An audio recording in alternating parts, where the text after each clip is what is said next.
Hi, it's me again with Corel Roll Tips and Tricks, and somebody sent me this very fuzzy uh, ribbon type drawing, and you asked how you could reduplicate this Corel.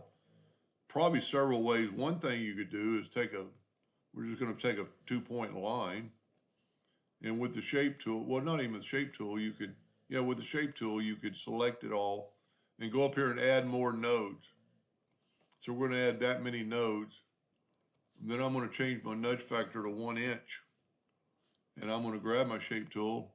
And I find it easier. I'm going to go left 1 inch, left 1 inch, left 1 inch, left 1 inch, and then go right with the right arrow key 1 inch to get them like that. Whoop, I went too far. So they're all in a line. I noticed this thing is pretty precise and even turns. But if you took the shape tool now and turned these all into curves, it'd be pretty hard to do it, to get them equal. So if you select all of them, go to Windows Dockers and open corners. And you can see what is happening. I don't know if you can see that on your screen. It actually is going to show you, when you go to this and hit a number, it actually shows you a little blue, I can't zoom in at the same time, but there's a little blue line what it's going to look like. So let's raise this thing like to 2 inches and hit apply and just say, and click off of it. Well, that didn't work. I must have missed a node. Let's select all the nodes and hit apply. Well, it's not doing that one. It's not making it equal. Let's back up here, get them back.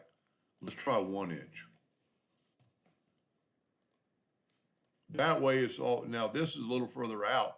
So let's do this. Let's move these nodes click on one of them. Let's move all of them a little more out, a little further apart, and then move this one back the other direction. All I'm doing is hitting the right and left arrow key. Now let's take it and change that to 1 inch. Wow, we have it. Now there's a couple of things you can do from here. Let's make a duplicate of that. Hit the plus key. And one thing you could do, you could change it to a thicker line, a much thicker line. Like I've always said, if the number's not there, you can type in the number. We even have to go maybe 75. And there you have the exact same kind of smoothness. But really, this is actually, when you do that, you're kind of getting a sharper inner corner.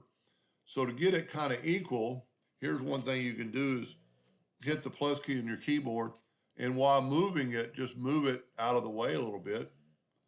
And then we can take a 2-point line and close off this gap from the top and the bottom and fill that in. And now you get a better, evener than change it into a line. That looks pretty close to his original. Wow. So do like that, and if you want it blue, just make it blue. And that's a good sharp vector. Now what he's going to do with it, I'm really curious, but I hope that helped a little bit, and thank you for watching.